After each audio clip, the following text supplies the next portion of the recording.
while Australia might have beaten India at the World Cup, would you agree that India would beat Australia when it comes to food and cuisine? Oh, you got to be careful with that one. I'm not sure. I think what's nice about it is that they're totally different. I mean, the diversity and the sheer breadth of different flavors and textures across all of India is breathtaking. But what we do very well in Australia is it's a reflection of our country and immigration. Please, gentlemen, have a drink. Next. Oh, no, gentlemen, have a drink. It's actually, it's not alcoholic. Don't worry. It's Thank goodness for that, because we've got to work tonight.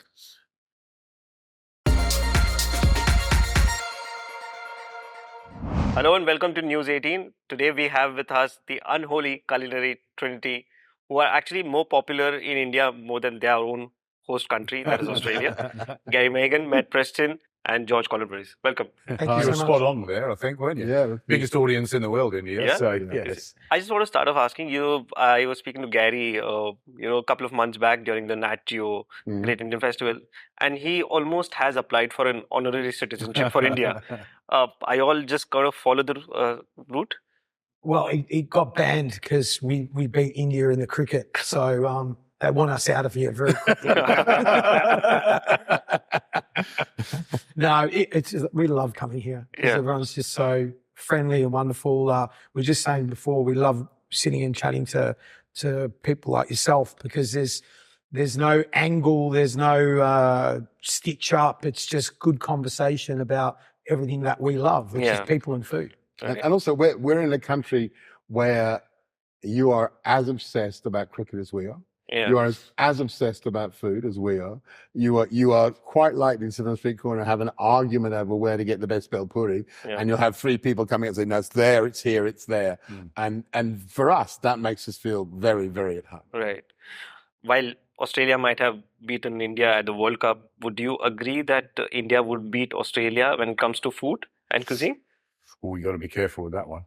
I'm not sure. I think what's nice about it is that they're totally different. I mean, the diversity and the sheer breadth of different flavors and textures across all of India is breathtaking. But what we do very well in Australia is it's a reflection of our country and immigration, of our First Nations people, with indigenous ingredients, our beautiful seafood, our Greek, Italian, Vietnamese, Cambodian, Sudanese, blah, blah, blah communities. Like Indian communities. It's what's nice about it is you can go to Australia and you can pretty much pick a different cuisine every night of the week and do it every night of the year. Yeah. But you have to say that if you ask me what Australian cuisine is, that's a cuisine that really has been defined by the last 30 years. Right. Indian cuisine is defined by 5,000 years. So, and it's in terms of population and people and regional variation, we have vast areas of no one and nothing. Sure. Yeah. And so to a degree that's always going to be, if I was coaching a team,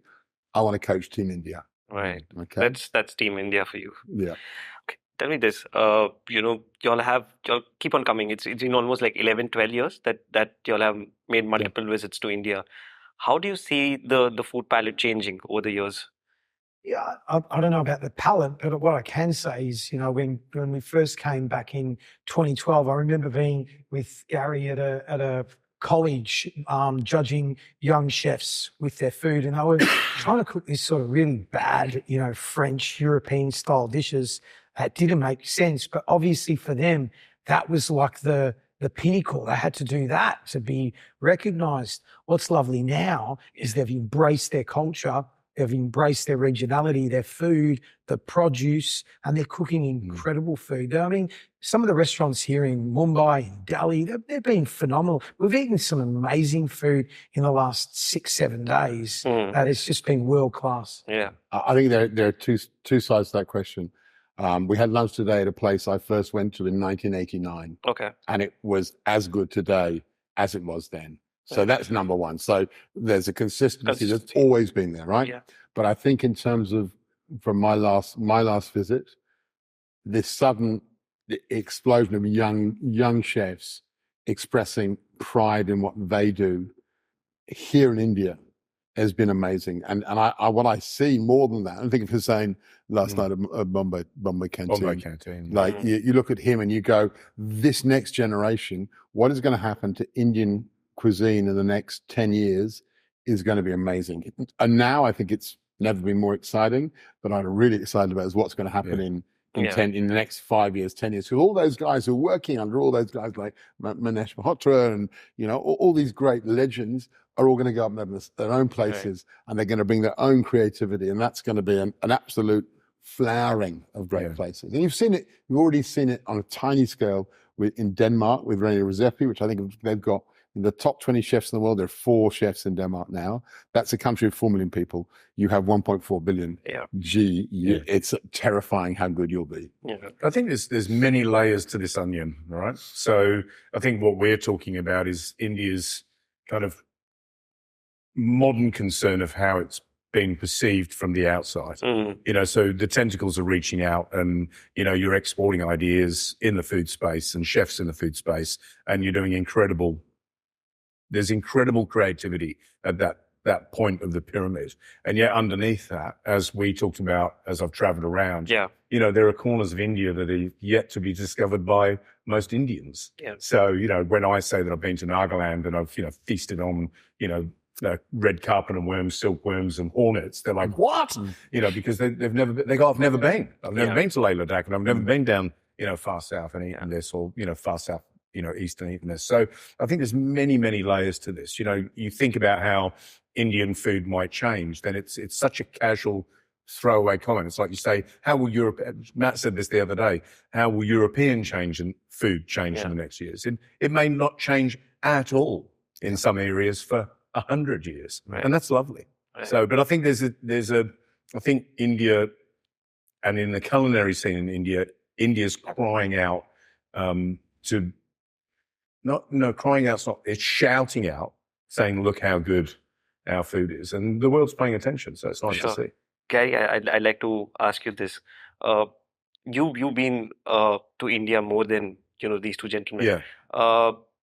What makes you come back more? I mean, what is it that, you know, apart from the professional capacity that you've I've fallen in love with it, to be honest. I find it, you know, when I first came, I've tried to frame it from a tourist to a regular visitor, because as a tourist, and I've met many of them on my travels, you know, they see it in the same way as I did when I first came. You know, it's chaotic, and it's, you know, it's crazy and it's colourful, and it's, you know, it seems on so many levels unbalanced and unhinged. And how does it work? You know, and I found this particularly when I was filming Holy, that I interviewed a few tourists, and they just looked a bit shell shocked. You know, and they'll go away with lots of wonderful stories of colour and noise and big crowds. But, you know, as I've spent time traveling around, I think the people I've met, the sense of, you know, devotion and enchantment, and of, you know, the long history that is kind of beyond our, you know, Australian, we've got a long history, but in a modern Australian context, it's not the same. You know, when you talk about a 5,000-year-old civilization in a 76 or 7-year-old country, it's incredible. But it's that enchantment and devotion. I even said in the car to Matt, you know, because we do this sometimes, we just go off on a tangent, and we were talking about, you know, how does this function? How does it work? You know, what makes this tick? And I said, underneath it, there's this sense of warmth and community and genuine concern for each other. And obviously there are problems, but genuinely, you know, when you see that firsthand, you feel like you're missing out. Like, honestly, I feel like, you know, as I'm proud to be Australian, I love where I live. You know, I couldn't live in a better place on the planet, but there's genuinely something that I miss in my life. And when I come here, and it's there, I think it's here. Does that make sense? Yeah, it does. Back home, which is that one Indian dish that you always go for in Australia? Like, you know, you can cook, or probably, you know, it's something that you'd like to eat. You were talking about the tandoor the other day. Yeah, George wants a tandoor. He's become a little bit obsessed. He wants a tandoor. He wants one in his garden, in his restaurant. That sells tandoors. Cool. But I thought you must be already having one in your backyard. I've actually got I put a wok burner in my backyard. I've got a spot. Now I know what I'm going to put there, which is wonderful. He'll get one before me, won't he? I just feel like there's so much. You talk about the simplicity of the food in terms of it's very homely, and but it's complex in technique, I feel, and that's what I've sort of discovered, you know, especially this trip. You know, like we ate pani puri today. That It was just delicious. Mm. And when you think of that in a molecular sense, there is so much going on there, Yeah, and it makes you feel good, which is the ultimate. sure. Matt?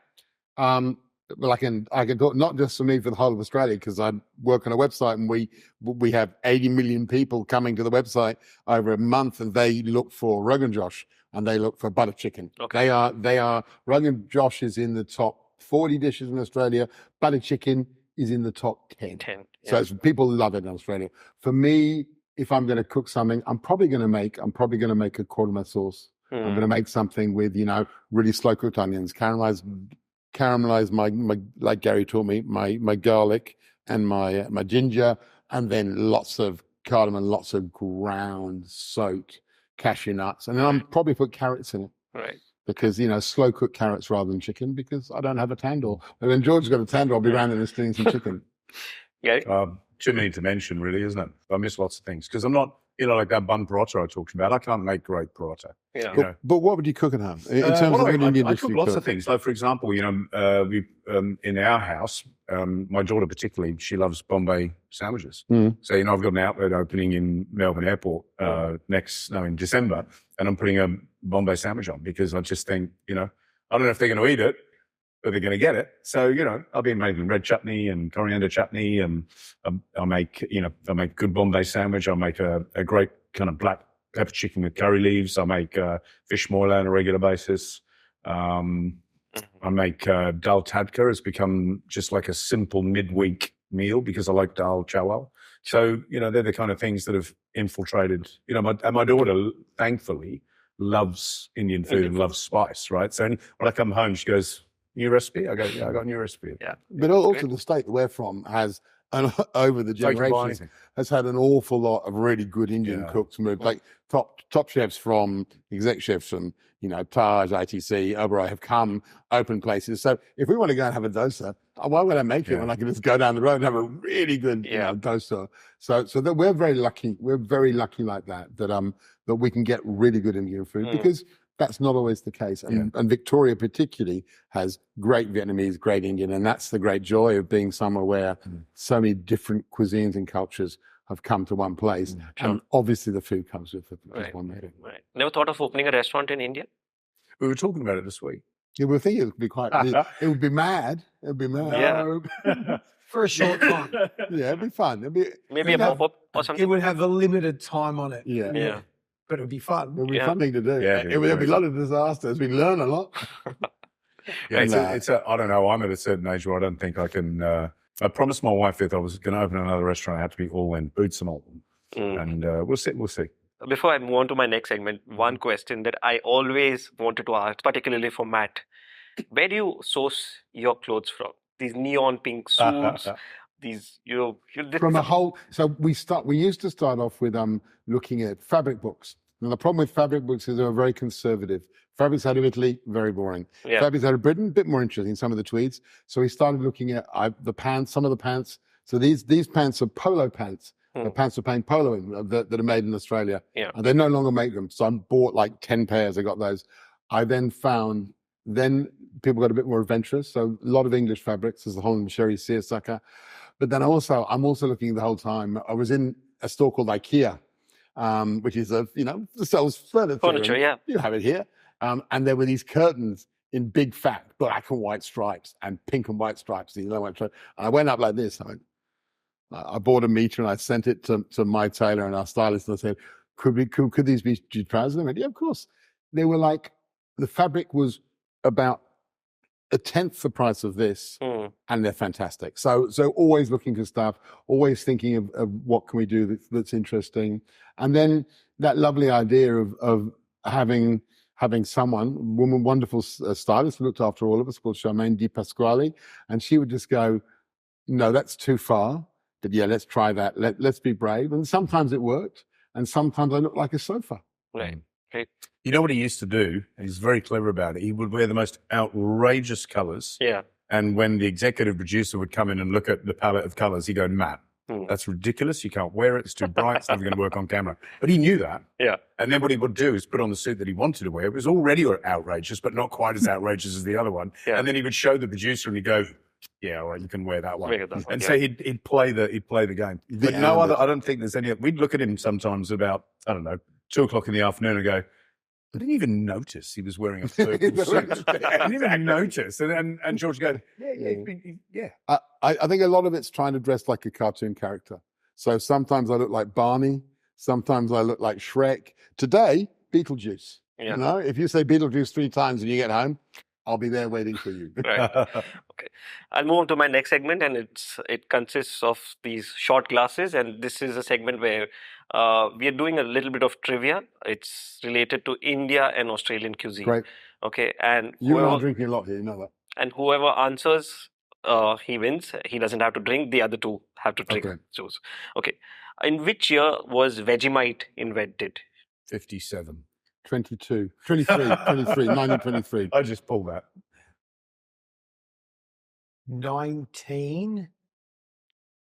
1964. No, Matt's right. It's Of course 23. he's right. He'll win Well, all It's of these. 23. It was 23. He'll win all of these. Trivia is Matt's. If you want to Please. take anybody to win a trivia Please, night, please, gentlemen, Preston, have a that's drink. Next. Oh, No, gentlemen, have a drink. It's actually it's not alcoholic. Don't worry. It's Thank goodness It's- for that, because we've got to work tonight. Okay. So Nice. Got a little bit of black salt in there. there's a kind of namak in there. All right. So peach melba is the name of the dessert, which is named after the That's Australian tough, yeah. singer Melba, which is the other dish which is named after her. Melba toast. Okay. He's just going to win them all. No, he's You going to win need them to press a buzzer or something. all. Melba Just toast. get comfortable. Don't worry about it. It's fine.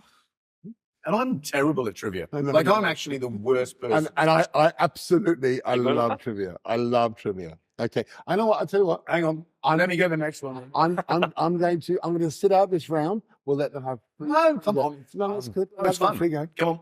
George, get ready for the next Okay. one. At least this is delicious. Okay. So in which year did South Australia legalize the sale of kangaroo meat for humans? Oh, wow. That's a really good question. What? That's a really good question. I reckon that's got to be fairly Y'all have recent. tasted kangaroo meat? Yeah, of course. Yeah, It's delicious. yeah, Yeah, it's lovely. it's delicious. It's not us that doesn't want to serve it. It's the customer that doesn't want to eat it. But it's a tough one. But it's changing. In the last It is 5 changing. years, there's an amazing guy called Ray Very Border. slowly. Yeah, very slowly. I reckon it'd be pretty recent. I'd say Not very Mm. recent. no recent. I reckon 83. Okay. It's just 83. George? just throw a number in there, George. 'cause 78. Okay. I'd say 73. Okay, so he's close. It's 1980. So he wins. Well, hey, bang. I'm just quite happy. How's that? I'm just quite happy to drink this. Right. Oh, Next. I reckon there might be a drink in that. Next. What year was it? 1980. 80. Yeah. That's quite You were late. 3, he was 2. So he was Yeah. close. We were close, though. That was good. I like That's that. good. That's very good. Well done. What did you say? 73. 73. Okay, Kerala is known as the land of spices, with one particular spice dubbed as the black gold. As the black. Gold. Which spice is that? Would it be pepper? Would it be cloves? Oh, it could be cloves, yeah. Close. He wins. It's Oh, black is it? pepper. It could have been clove, though, couldn't it? It's black pepper. Okay. I can't do it. Yeah, I'll drink it. I quite like it. It was nice. The rules are loose here. In India, rules are more of a suggestion. Yeah. Okay, the last one. Okay, Oh, we're we've running run out out. of drink. Yeah, but it's just like a trivia. Yeah. Uh, no, it's fine. Don't worry. Where did this dish was invented? This particular dish from India, which is called the chicken tikka masala. You know that. Well, I would suggest it was invented in the UK and not in India. Oh! Mm, Not No. chicken tikka masala. Are you going to have an argument now? chicken you two? tikka masala? Well, I think It's not in I think India? it's UK. I'm not giving any hints. I think it's Now, UK. give us a bit of a hint. Give us something. He's close. He's close. Because He's close to. it'll be, I think it's UK too. it's England. It's England isn't it? Because it was Because people get confused between tikka masala and butter chicken. He's close. That's right. They both are not right. How many hours close by plane? Couple of hours. Oh, a couple, Oh. not 7.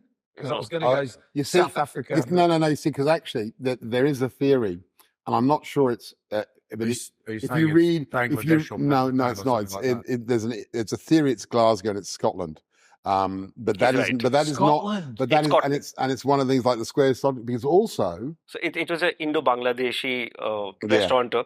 yeah, I knew it was who- Bangladeshi. I knew that. Yeah. Yeah. Really? and Scotland? that's where you would think Paisley would come from India, Yeah. but it actually came from outside Glasgow, which is actually from There you Paisley. go. But is that a fact? Outside Glasgow? Yeah, no, Is that that's a fact. That's good. yeah. That's good. I knew it That's was Bangladeshi, and I Yeah. thought it was UK Yeah. Bangladeshi. But there you go. Yeah, It's but And it is Britain's #1 dish. Mm. Is it? Yeah, oh, well, yeah, it was. Yeah, #1 dish. I Yeah. don't know if it still is, but it was. Mm. Yeah. People love it. it's delicious. Amazing. Great dish. There you go. Great. I had a That great was drink. fun. Thanks very much. That was Matt. fun, gentlemen. Yeah. Thank you so Thank much you for very chatting much with us. indeed. Pleasure. And Thank you. pleasure. Thank you so Thank you so much. Thank you. Thank you, Matt. Great talking. Thank you. Thank you. Thank you very much.